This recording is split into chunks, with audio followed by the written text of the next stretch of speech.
What's up, everyone? Welcome into Two Goals, One Puck, our sports picks live show here.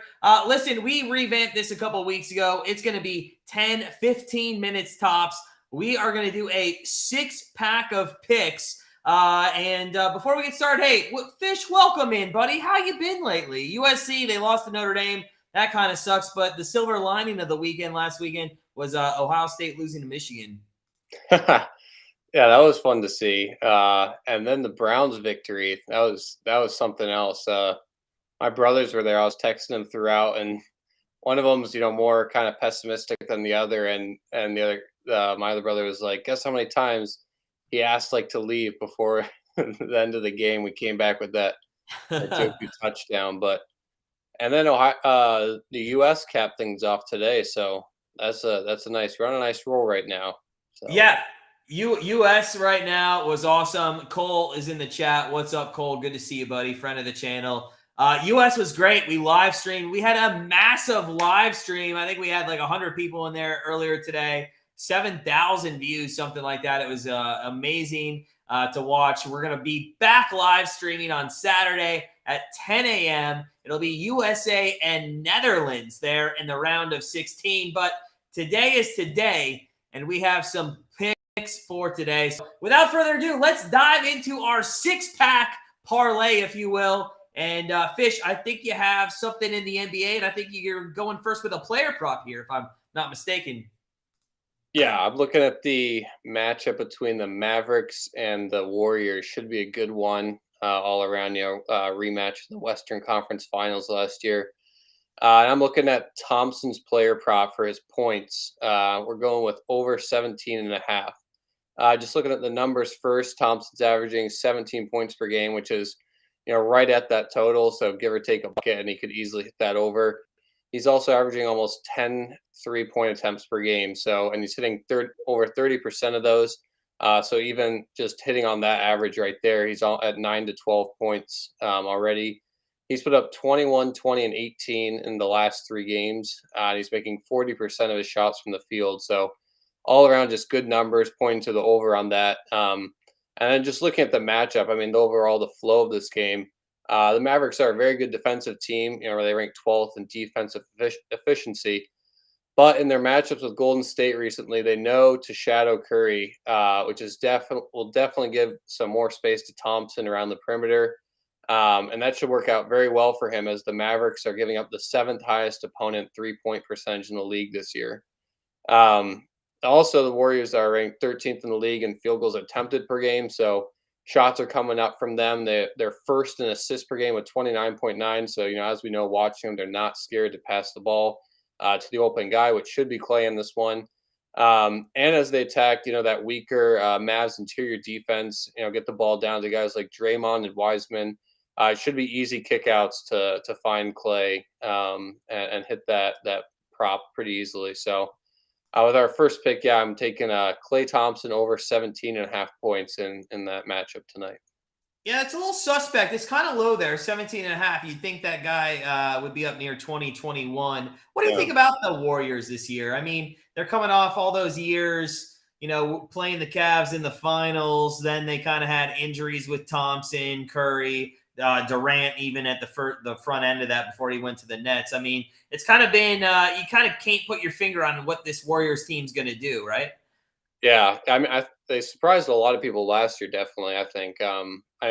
We were kind of over it. We had their win total on the season, I think, at 3 units last year, which cashed pretty easily. But the fact that they came back and won the finals with that team, it just shows how dynamic and how good of a player Curry is. But I definitely think they're nearing the end of the road here in the next few years with some of these guys. So it'll be interesting to see, what they do moving around guys to try and keep it going on longer. But still definitely a threat in the Western Conference for the time being. For sure. And before we get to my first pick of the night, Al, what's up, buddy? I see you in the chat. Al actually has a question for you, Fish. Do you see the Warriors team total over 114.5 tonight? That's a tough one. I know they've put up over, I think, 124 points in the last 3 games. All 3, there's like 124, 28, 128, 129, I think. But That Mavericks D is good. That's a tough one. That's definitely a tough one. I'll think about that while Matt goes and get back to you, Al. Honestly, I got to be honest, and I'm not a huge NBA fan. I looked at this game a little bit today on the slate, but I did like the Mavs money line. And as I was about to say it, I saw Cole's Mavs money line. I actually do like Mavs money line or plus the 1.5 here. I do Yeah. think at home they do have an advantage, but listen, let's get off that play for a minute, and I want to talk a little NHL here because I myself have a player prop in the NHL tonight. It's in the Seattle Kraken versus the LA Kings here. And we're looking at this great matchup. Kraken, they're in their second year, much improved this season. They're sitting at second place in the Pacific. They've won 5 straight. They're 8-1-1 in their last 10 games. Now, they've been doing this with a great defense. They're the third best team in the NHL, only giving up 27.2 shots per game. Now, today they do face an LA Kings team who does shoot the puck. They average nearly 33 shots on goal per game, and Kevin Fiala has been a consistent shooter on that top line with Kopitar and Kempe, and also on that first power play unit.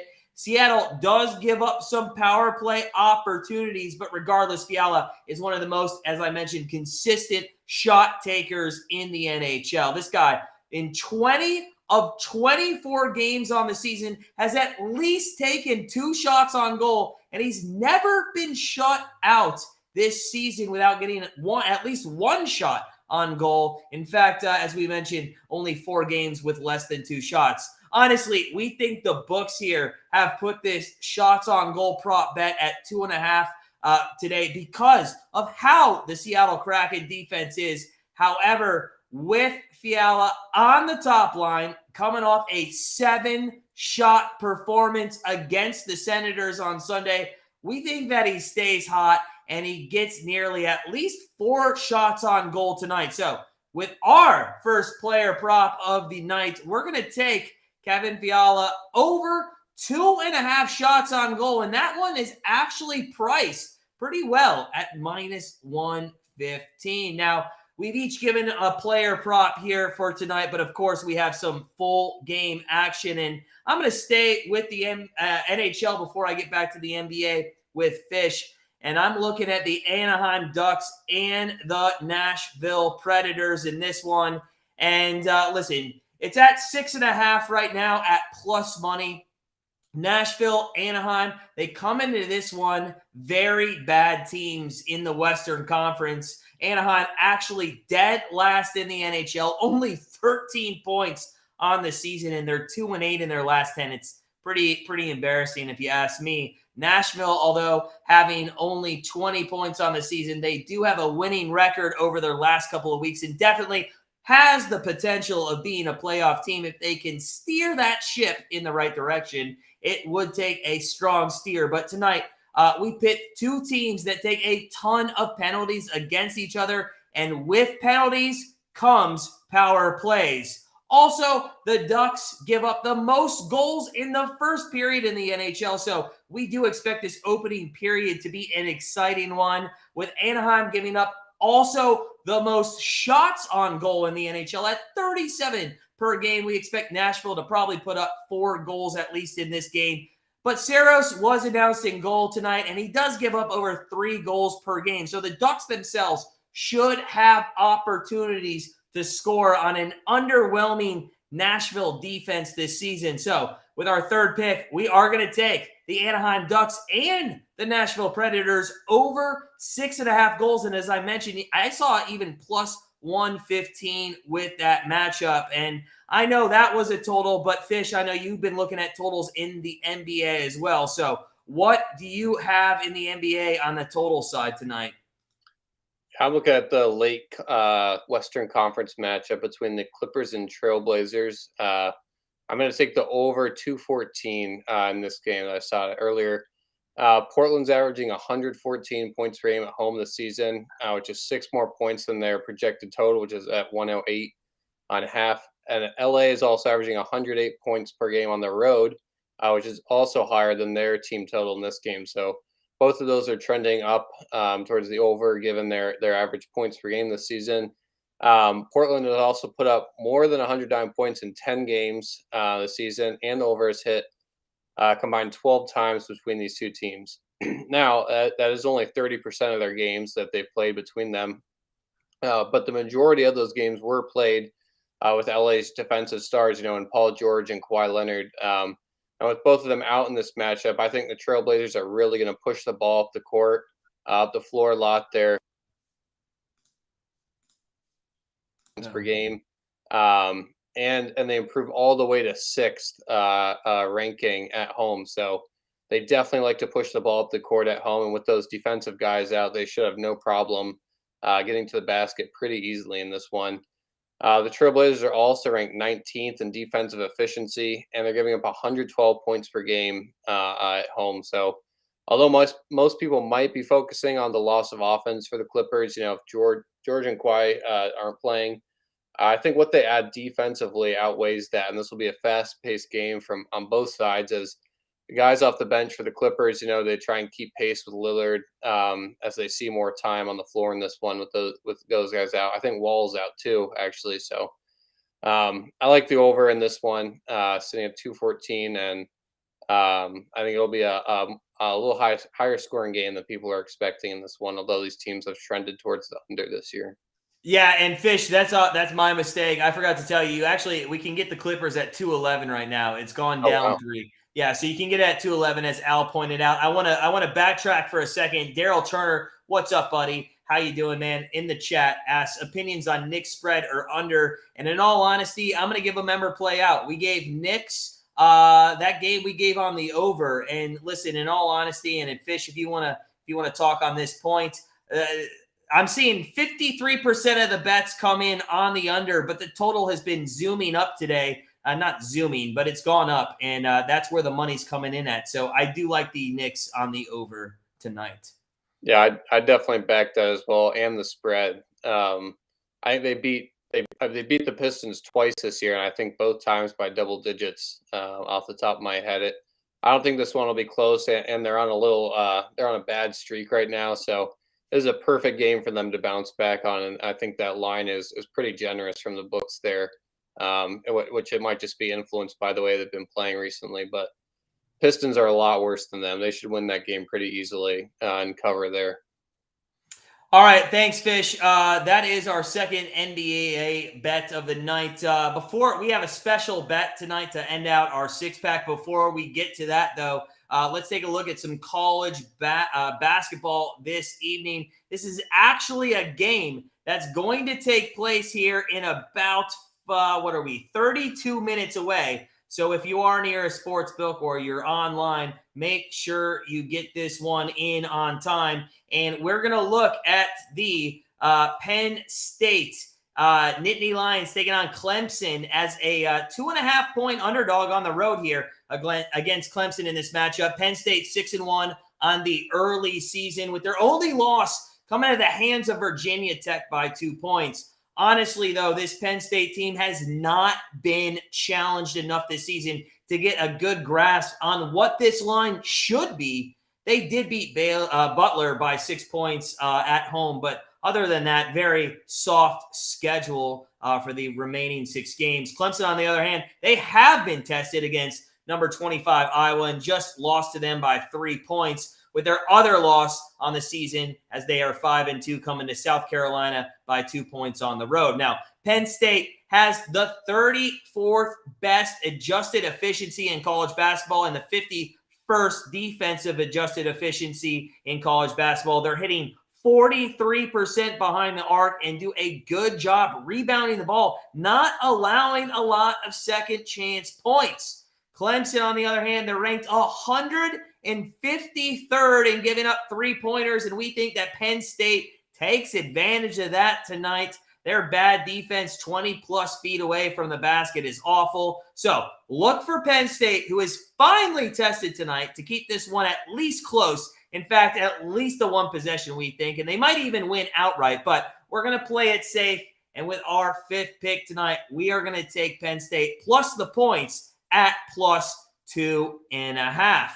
Now, That is our first 5 picks for tonight, but we do have one more left to fill out our 6-pick or our 6-pack parlay, if you will, and that is going to be in the World Cup tomorrow. We are now in the last round of games for this one, and we are looking forward to a great matchup between Australia and Denmark at 10 a.m. Eastern. And if Australia can nick a draw, they actually would go through from Group D. Meanwhile, Denmark with a win would go through. And this one, in our opinion, is going to play out a little like the U.S.-Iran game from today. The difference in this one is, though, Australia is going to be super aggressive and try to at least put up a goal, forcing the Danish side to score a few and move on with a win. And honestly, Denmark can do just that. This is going to be like the end of the game where it's 1-1 and Denmark probably come through with a nice winner to move them past the Australians into the round of 16. So quickly back to what we have here for our last pick of our 6-pack parlay. We're going to take the Danish and the Australian football team, football, if you will, over 2.5 goals at -106. And that will complete our 6-pack parlay. And if you put all 6 of those picks together, you get a 6-pack parlay of plus 48.5, which means a $10 bet would almost net you $500. That would be some good winnings, wouldn't it be, Fish? That'd be very nice. That would be great if down on there. Yeah, that'd be great if we could go 6-0 tonight. I put $10 on it. Let's see if we can't get it to become winners. I hate to tell you this, Fish. I'm going to call you out, but I went 3-0 last week. I'm just saying. I went 3-0. I'm not going to say what you went, but I went 3-0. It wasn't good. We'll just say that. All right. Hopefully we can both nick some winners here. We can get a 6-pack parlay winner at nearly 50-1. That does it for us here. I told you it's short, it's quick. Just a reminder before we sign off, if you're looking for every single play from Grandstand Bettors, check out grandstandbettors.com. You can also find us on Patreon. We just announced yesterday we're actually going to be doing a poker league starting in 2023. So make sure you become part of Patreon because it is included in that. Both links are in the description. For myself, for Fish, sit back, relax. Good luck on your bets. And we'll see you next time on 2 Goals, 1 Puck. Good night, everybody.